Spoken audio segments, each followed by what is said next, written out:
Do you know the signs to determine if your pet is unhappy, maybe frustrated, maybe in the best mood ever? Well, Dr. Cryan's here to show us the signals from whiskers to tails. We've got Nala and Loki here joining us as well, Marissa. All right, we are back with another round of Pet Patrol this morning. Of course, every pet parent out there knows our four-legged friends are more like our family. So how can we better understand everything that they're trying to tell us?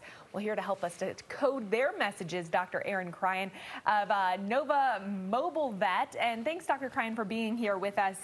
We've got Loki and Nala, our favorite TV pets, here as well. So let's talk a little bit about, let's go into the first feeling of what they're going through. How do we tell all of that?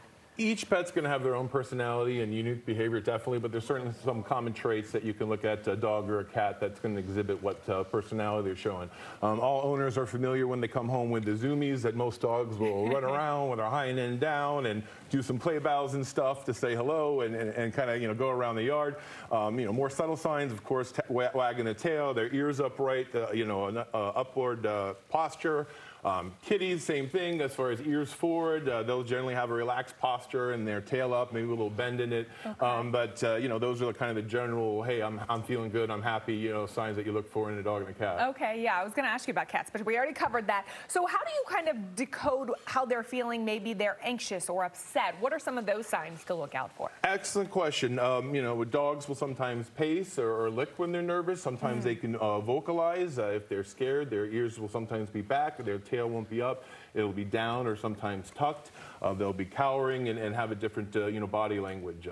With cats, they can have their ears back as well. They can get their hair all poofy and have a big poofy tail and that sort of thing. The tail will sometimes kind of move. I know from personal experience, if I'm working with a cat and holding them and I start to see what I say, a rattlesnake tail going on, I'm like, it's like a ticker on a bomb. We got to either finish it up and call it done or be out of there quickly. Okay, well, like Nala here, she's all, relaxed over here, but Loki kind of has a tucked tail, but seems to be very interested in your son here. Yes. So maybe feels safe, but still a little nervous? I mean, how would you read what they're going through right now? Excellent question. Loki is much more of the nervous Nelly. Okay. My wife and kids were on me for a while. A lot of viewers know to get my therapy dog for my other dog. And so he's definitely have a higher level of anxiety than our puppy here. But he's very intuitive. He's looking at you. Sit, boy, sit. That's a good boy. And certainly treats make him feel a lot better. But yeah, it's a good pickup. He's going to be more nervous and relaxed. A lot of cameras and stuff going on. So he, you feed off on the other one. She's pretty happy-go-lucky wherever she goes. But he's still listening, and that's what's key, especially if you're out and about and maybe in a big area. I know for me and my little dog, he does not. He gets so anxious that it's hard for him to listen. And I do notice, and maybe you can correct me if I'm wrong here, but after we leave a situation where he doesn't feel comfortable, he'll shake a little. Is that a myth, or is that something that they actually do to kind of maybe shake off the anxiety? Well, not to sound like a Swiftie, but yes, sometimes you will shake it off and change, behavior and kind of transition from one set of circumstances to another. And so you want to read their overall behavior. You want to see how they're doing. If they get stressed or anxious and you don't know why, you want to talk to your veterinarian about it. It could be a behavioral thing. It could be a medical thing. If it's a medical thing, you want to correct it. If it's behavior, there's certainly training and holistic meds and remedies that work really great. There's also a lot of dogs and cats, though, that can benefit greatly from being on medications, and their quality of life and personality and everything will be a lot better with that. Okay. So every dog is different. You got to look to see their body language and how they're doing. But the goal is to try to maximize their quality and quantity of life and spend as much time as you can. Just like people benefit from being with a dog or cat and lowering their blood pressure and health benefits.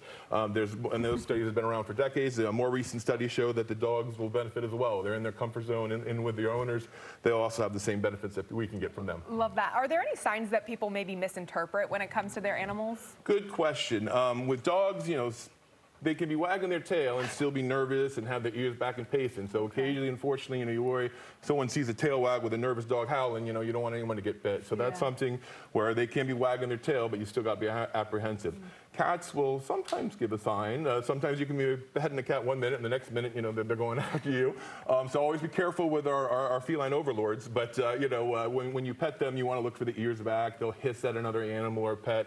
Sometimes they'll swat at them. Those are signs that are saying, yes, this cat's not happy. Okay, good to know. And any last-minute tips to keep our pets overall happy and in a good mood so we don't have to decode any of their issues? Good question. You want to keep them in their own comfort zone. So you want to do what they're comfortable with. You want to reinforce, have good routine. routines. Try to get them, comfortable, relaxed, so they're laying it down like our Nala here, and give them a maximized quality of life. And again, the more time you spend with them, generally, exactly, they're going to love, spending time with you. Awesome, awesome. Dr. Eric Cryan, thank you so much. We appreciate you guys all coming in. As always, if you want to get in touch with them, you can reach out to Dr. Cryan at Nova Mobile Vet as well. Stephen, I'm going to send it over to you. All right, thanks, Jacqueline. We appreciate it. Now we know when the pets are talking to us. We know exactly what they're saying. Right.